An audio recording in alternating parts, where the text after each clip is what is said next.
Hail and well met. It's a stay a while and listen thing. This isn't going to be a proper episode. I'm just not well enough to record a proper episode. But I didn't want to leave you with nothing. Not least because, despite my best intentions and best efforts, I'm not going to get a gaming video up this week. So, Crohn's, man. It's a hell of a ride. But I didn't want to leave you completely with nothing for the weekend. So, what are we going to do instead? Well, a story and an update. The update first and then the story. The story is going to be about the most annoying, and boy was he annoying gamer I ever played with. But the update first of all. I'm going to be starting, and I've already recorded a vlog about this, but I want to speak about it on this series in case there are people who just watch this series. I have a new sub series going to be running in this. I don't have a name for it yet. In my head, it's just Godhood.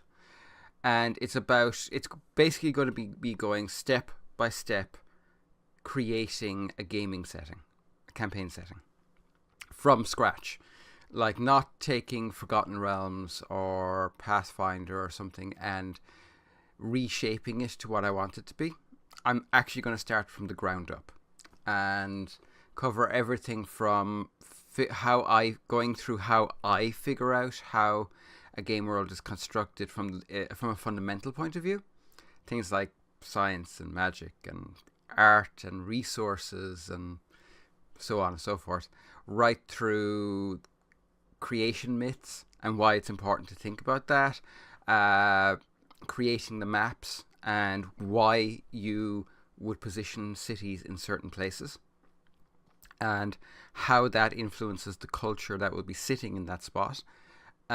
Developing the cultures themselves, developing the races. I've already decided there's going to be 3 races, but I'm not going to say what they are. And elves and dwarves are not either of them. Humans will be in there because there are always people who like to play humans. But this is going to have something different. And more than that, I'm planning on putting this on. I'm planning on starting a WordPress blog associated with this, so that you can go to the blog and first of all find all these videos embedded, all those videos in particular embedded, but also I'll try and put up images of the maps, images of the races, images of this, that, and the other. That's what I'm thinking right now. Now I may change that in the long term, and I might turn it into a Google Doc or something where I'll give access to it, read access to it to other people, and you get the option to download that stuff. Or I'm not entirely sure just yet, but it's coming. It's coming together. I'm currently working on a few different parts of it. It's difficult. It is a challenge, and it's hitting me in some weird ways. I've created so many story and campaign settings. It is mind-boggling, to be quite honest. I've basic notes for about 60 of them, and I have significant notes for about 20 of those. I do this without even on autopilot. There's not a whole lot of conscious thought beyond initial concept, and then I just kind of let my brain freewheel, and by 20 or 30 or 40 hours later, I have the guts of a campaign setting or a story setting. Trying to figure out for myself how I do that, and then translating that into some way of communicating to other people, that's turning out to be a serious challenge, and one I'm really enjoying, and one I'm absolutely relishing at the moment. I needed something like this. So that is coming. It's just going to take a little bit of time and a little bit of work, but it'll be worth it when I get there. What else? There isn't a whole lot else. I am going to keep going with the stories and the little, tutorials and what have you. I enjoy doing them, so I'm going to keep doing them. Don't worry, they're not going away anywhere. But for now, today, I think that's the postman.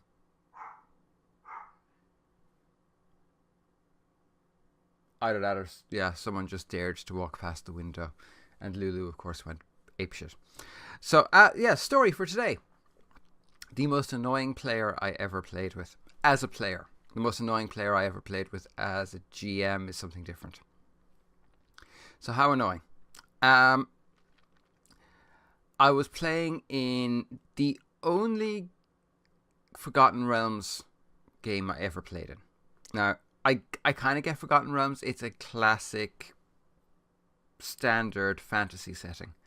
And I can understand why people love it so much. Personally, I don't, which is why I only played it once. But it was an interesting game, and I was rather enjoying it until a new player joined. This guy was coming into an established game. We'd been playing for about 3 months, and we'd been playing like twice a week for 3 months. And we were well into the setting, well into the game. And we knew each other quite well, so, life was good. And then this guy came in. And we're just going to call him Blurk, because that best describes his personality, his personal habits, and how he was as a player. So he comes in and he's introduced, and he's a cousin of the GM. So, what can you do? Family. And Blurk sits down and instantly, and I mean instantly, starts to piss us off. Because he takes out smoked fish. And he does the classic workroom thing, but he does it while we're trying to game. He microwaves fish. That's not a good introduction to begin with. I mean, I'm sorry, at that point in time, we were like pizza and a couple of drinks. That was the kind of game it was. You'd have a couple of drinks, you'd have a pizza, you'd chill, you'd relax, communal food. Basically the start of E.T. And we're like, okay, we all just looked at each other and rolled our eyes and just got on with it. Okay, fine. He likes microwaved smoked fish. I didn't eat fish for about a year after it, but hey, that's okay. And he comes back over, he toddles back over, and he's eating his fish, and that's fine. We don't pay much attention. Now, the GM who was running it didn't have an awful lot of stuff, so he had been lent the campaign setting and the core books, the AD&D core books. I think it was second ed at the time, and he was being really careful with them because they were loaned. And one of the reasons I liked this guy was he has the same opinion I have with loaned books. You don't bend them, you don't bend back a page, you're really careful with them. That was fine. The one thing this particular GM had, and he loved it, was basically it was a tablecloth. I don't know where he got it. I have looked for one ever since and I've never found one. But basically, it was a tablecloth that was this beautiful, absolutely gorgeous emerald green with black. All the lettering on it, what have you, was black with kind of silver surrounds.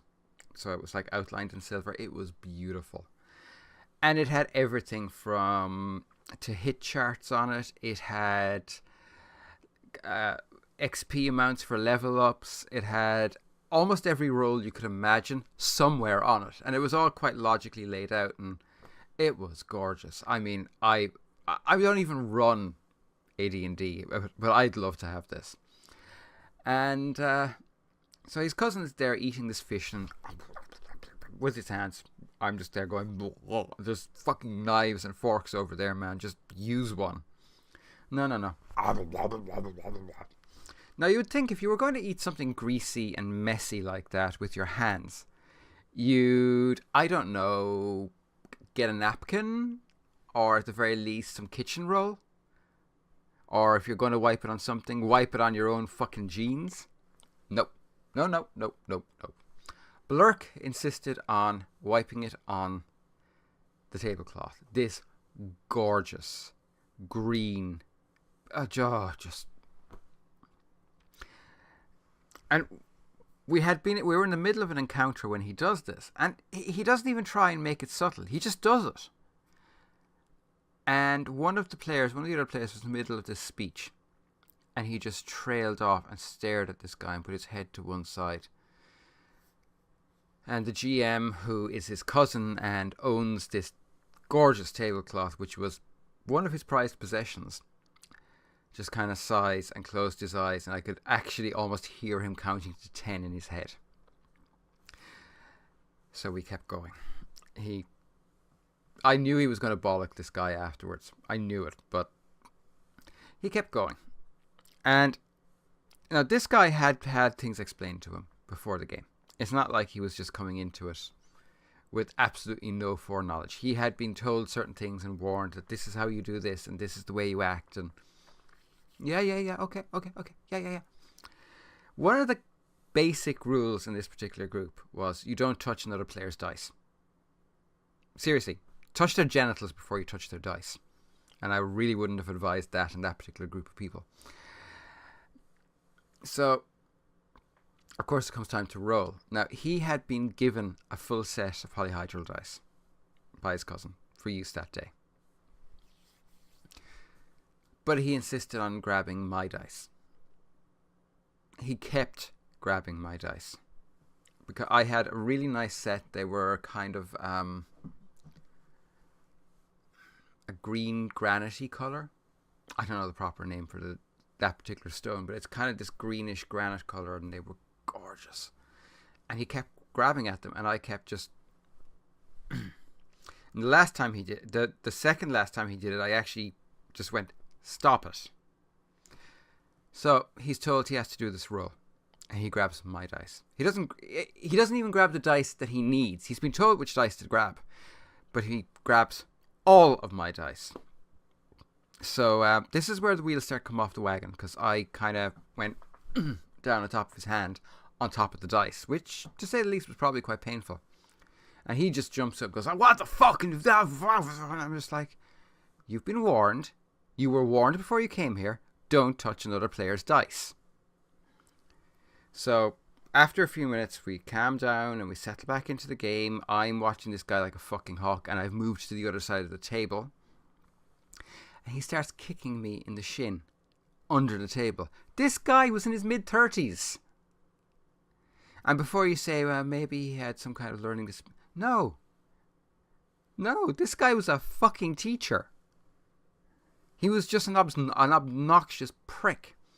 So he's there and he's kicking me under the table. So I'm just like, get through the game. Don't kill him. You don't need to go to jail for this. You won't find out how the campaign ends. It was a long ass play session. So at this point now, all of us are pretty pissed with this guy. And he has, from what I could see, has decided to make himself as obnoxious as humanly possible. So we go from that to him grabbing snacks. Now, it was one of the few groups I played in where snacks were not communal. You brought snacks for yourself. And he's grabbing snacks from different people. He's pawing everybody else's dice.